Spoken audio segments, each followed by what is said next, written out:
Hello दोस्तों, welcome to बोधियागा study. आपका बोधियागा study channel में आपका स्वागत है। तो आज हम लोग पढ़ने वाले हैं न्यूमेरिकल में एनर्जी के बारे में। आज हम लोग जानने वाले हैं एनर्जी के बारे में। तो आज का हम लोगों का टॉपिक है एनर्जी। आज हम लोग पढ़ने वाले हैं एनर्जी के बारे में। तो बात कर लेते हैं आज का टॉपिक को। हम लोग एनर्जी पढ़ने वाले हैं। एनर्जी में न्यूमेरिकल जो जो आते हैं उसके बारे में आज जानने वाले हैं। तो ऊर्जा की बात करते हैं। तो ऊर्जा किसे कहते हैं? ऊर्जा तो ऊर्जा गतिज ऊर्जा, गति के कारण ऊर्जा होता है। इसमें ऊर्जा में गति, ऊर्जा गति के कारण ऊर्जा उत्पन्न होता है। ठीक है। दूसरा हो जाता है स्थितिज ऊर्जा। दूसरा हो जाता है स्थितिज ऊर्जा। स्थिति में परिवर्तन के कारण ऊर्जा, स्थिति में परिवर्तन के कारण ऊर्जा उत्पन्न होता है। ठीक है, तो आप इसे ध्यान रख लेंगे। गतिज ऊर्जा, गति के कारण ऊर्जा। गतिज ऊर्जा, गति के कारण ऊर्जा। स्थितिज ऊर्जा, स्थिति में परिवर्तन के कारण ऊर्जा। स्थिति में परिवर्तन के कारण ऊर्जा। ठीक है, तो यहाँ तक आप ध्यान रखेंगे।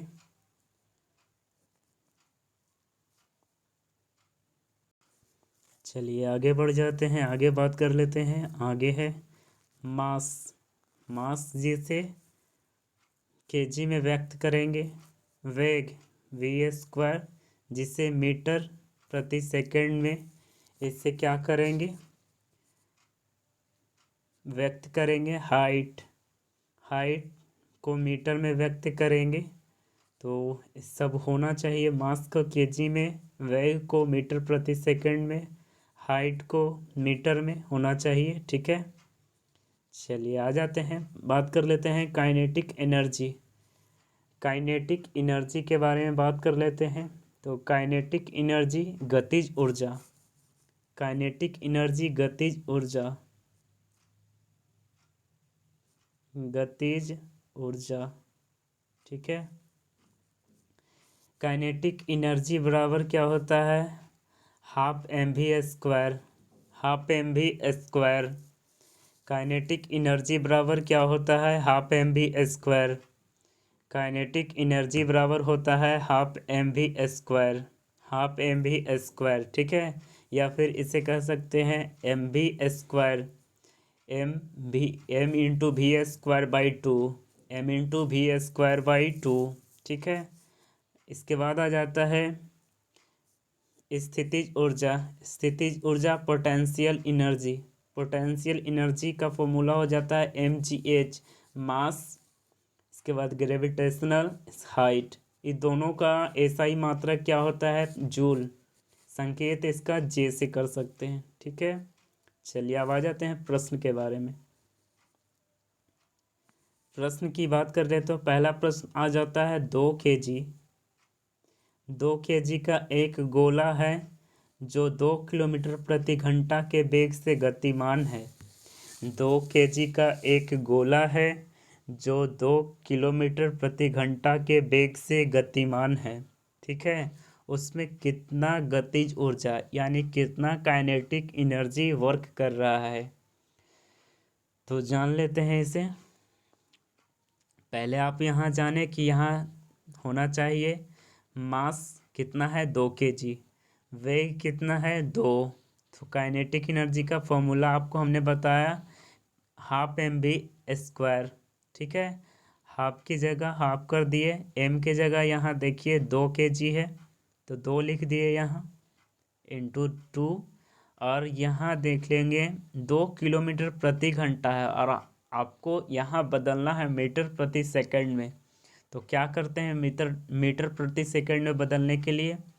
तो इसको 5/18 से गुना करते हैं तो कितना है? 2 है। 2 किलोमीटर प्रति घंटा 5/18 से करेंगे तो मीटर प्रति सेकंड में आ जाएगा। तो कितना आएगा? 10/18। चलिए अब इसको पूरी तरह से हम आपको बता देते हैं। इसका हो जाएगा हाफ, यहाँ लिख देंगे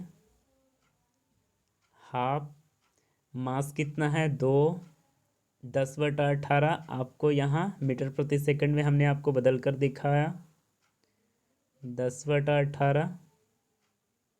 इसको काट देंगे 2 मरतबे, 5। इसको भी काट देंगे 5, नीचे 9, 9 दूनी 18। ठीक है, 2 से 2 यहाँ कट जाएगा, आपका कितना आ जाएगा 25/81 जूल। ठीक है, जो कि यहाँ आपका आंसर है। ठीक है,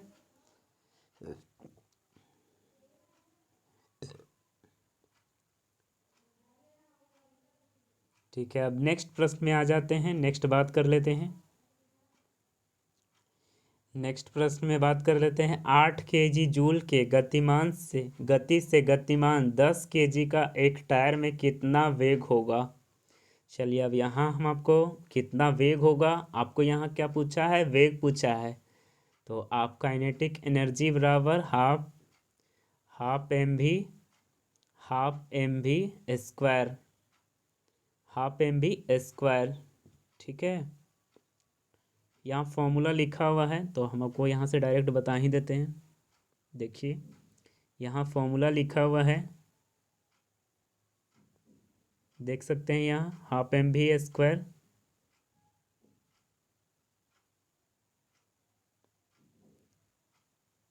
चलिए, यहाँ से देख सकते हैं हाफ एम वी स्क्वायर आपका हो गया। यहाँ आपका 8 kg जूल दिया हुआ है, तो 8 kg जूल दिया हुआ है, तो आप यहाँ समझ सकते हैं। आप यहाँ आपको फिर से हम बताने का प्रयास करते हैं।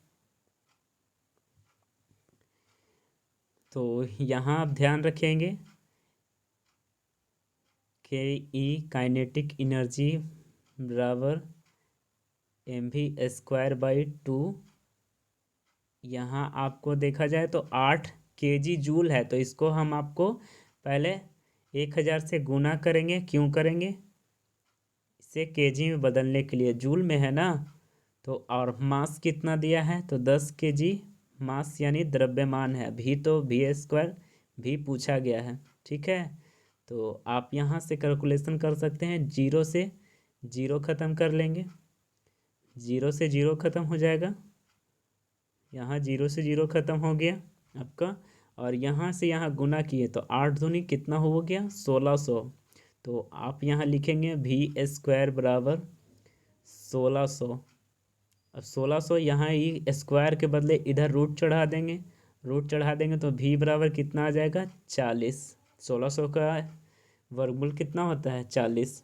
तो आपका यहाँ उत्तर बन जाता है। नेक्स्ट प्रश्न आप बात कर लेते हैं। तीसरा प्रश्न है, उस चक्के का द्रव्यमान कितना होगा, यानी मास पूछा गया है, कितना होगा जो 2√2 मीटर प्रति सेकंड के गति से गतिशील है और उस पर 48 जूल गतिज ऊर्जा प्राप्त होता है। चलिए, तो आपको हम यहाँ बता देते हैं।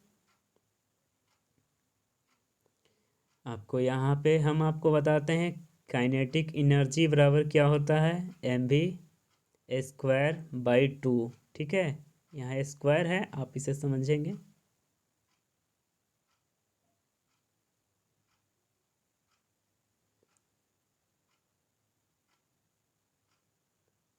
mv²/2 है। आपको यहाँ क्या दिया है, पहले आप पूछा क्या है, मास पूछा है। ठीक है, आप यहाँ ध्यान रखेंगे, मास पूछा है आपका। यहाँ पे वेग कितना दिया है, गति से गतिशील है, यानी वेग यहाँ दिया है 2√2। अब इसको तो स्क्वायर करेंगे, v² है तो v, और काइनेटिक एनर्जी बराबर कितना है, तो काइनेटिक एनर्जी बराबर है आपका, काइनेटिक एनर्जी 48 जूल है। ठीक है, 48 जूल है। ठीक है, चलिए, यहाँ बदलना नहीं होगा, जूल में है, वहाँ किलोग्राम में था इसके पहले वाला में, तो चेंज करना पड़ा। चलिए, अब यहाँ काटेंगे। अब यहाँ काटते हैं, तो यहाँ देखा जाए तो आप इसका स्क्वायर करेंगे, 2√2 का अगर आप स्क्वायर करते हैं तो कितना आंसर आ जाता है, 2 का स्क्वायर 2 दूनी 4, और √2 का स्क्वायर, तो यहाँ 2 हो जाएगा केवल, तो आ गया 8। तो यहाँ पे टोटल आ गया 8 बन गया। अब यहाँ से काट दिए तो 2 × 8, अब 8 को यहाँ से काट दिया 48, तो 12 × 4 = 48। तो काइनेटिक मास बराबर कितना आ गया, तो m बराबर लिख सकते हैं, m बराबर 12 kg। ठीक है, तो आपका उत्तर यहाँ से मिल चुका है। चलिए आगे बढ़ जाते हैं, अब आगे बात कर लेते हैं। ये सेम वही प्रश्न था। ठीक है, चलिए अब आगे बढ़ जाते हैं, आगे बात कर लेते हैं नेक्स्ट प्रश्न के बारे में। नेक्स्ट प्रश्न है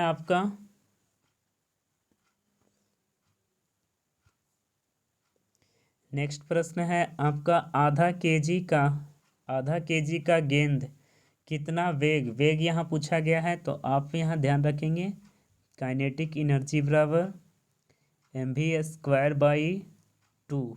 ठीक है, तो आप काइनेटिक एनर्जी यहाँ देख सकते हैं 625 जूल दिया गया है, 625 जूल दिया गया है। क्या पूछा गया है आपसे, तो आपसे पूछा गया है वेग पूछा गया है। ठीक है, कितना वेग उत्पन्न करेगा, मास कितना है, हाफ है इंटू v² बटा कितना होगा, बटा 2। ठीक है, चलिए अब आगे यहाँ से बढ़ते हैं। चलिए यहाँ से अब आगे बात कर लेते हैं। अब यहाँ से देखेंगे आप तो देखिए, अब यहाँ से 1/, यहाँ कुछ नहीं है तो नीचे 1 है। अब इसको ऊपर ले जाइए, ऊपर ले जाएंगे तो क्या होगा, 1/2 इंटू 1/2 कितना हो जाएगा, 1/4 बन जाएगा। तो आपका ये इतना यहाँ पे ये 1/2 आने के बाद 1/4 हो गया। अब 1/4 को यहाँ 125 से गुना करेंगे तो v² बराबर 625 गुना 4। ठीक है, तो कितना हो जाएगा आपका, तो v² बराबर हो जाएगा आपका 2500। ठीक है, 2500। अब इसे रूट कर देंगे तो कितना इसका उत्तर हो जाएगा, 50 मीटर प्रति सेकंड। ठीक है, चलिए तो आप यहाँ तक आप समझ चुके होंगे। ये देखिए आपका बनाया हुआ है, v² बराबर 25, v² बराबर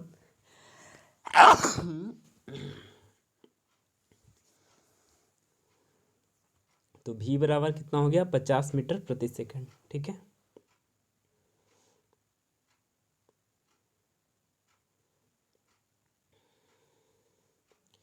चलिए अब आगे बढ़ जाते हैं, आगे बात कर लेते हैं।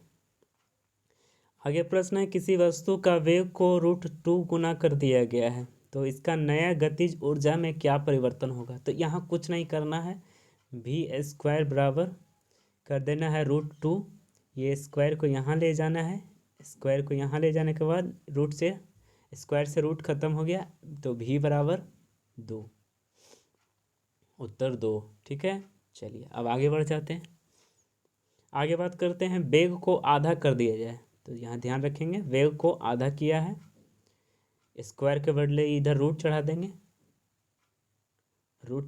तो कितना हो जाएगा, 1/4 हो जाएगा। ठीक है, कितना हो जाएगा, यहाँ रूट नहीं चढ़ाएंगे, देखिए इससे पहले वाला भी प्रश्न है, इसमें हम बता देते हैं आपको। यहाँ कुछ नहीं करना है, √2 का स्क्वायर कर देंगे, बस 2 उत्तर। यहाँ भी बस उसी तरीके से करना है। अगर वेग को आधा कर दिया गया है तो कुछ नहीं करना है, वेग को आधा कर दिया गया है, स्क्वायर कर देंगे, तो आंसर 1/4 उत्तर। ठीक है, चलिए अब आगे बढ़ जाते हैं, आगे बात कर लेते हैं। अगर नया गतिज ऊर्जा के वेग में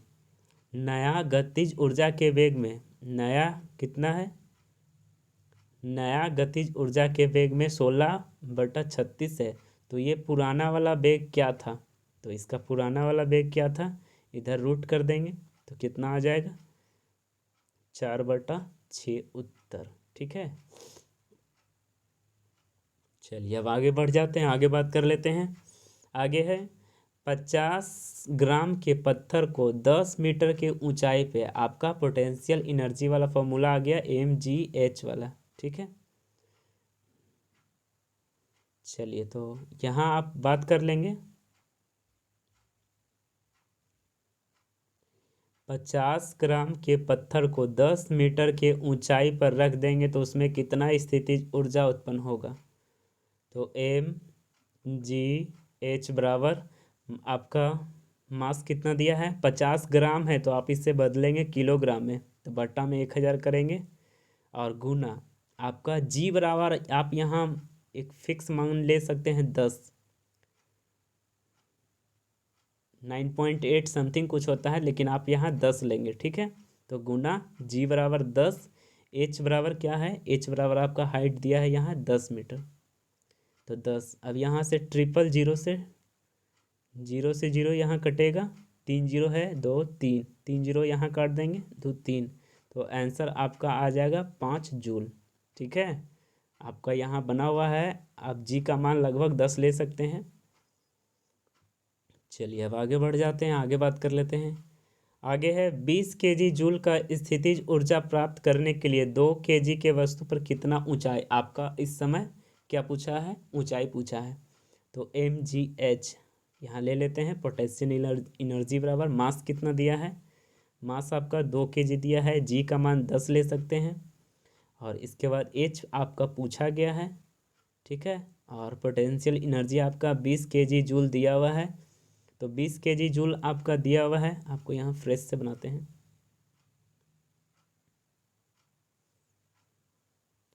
चलिए आपका यहाँ पे फ्रेश से बना देते हैं। तो देखेंगे 20 केजी जूल दिया है, तो पोटेंशियल एनर्जी बराबर mgh होगा 20 गुना 1000 लिखेंगे, क्यों 20 केजी में यहाँ दिया है इसलिए। एम का मान कितना है 2 केजी, जी का मान कितना है 10, एच का मान तो पूछा है, 1 जीरो से 1 जीरो यहाँ काट देंगे, 2 से 2 खत्म, तो एच बराबर 1000 मीटर। ठीक है, 1000 मीटर। ठीक है, ध्यान रख लेंगे। चलिए अब आगे बढ़ जाते हैं, आगे बात कर लेते हैं। आगे का प्रश्न इंपॉर्टेंट है, देख सकते हैं।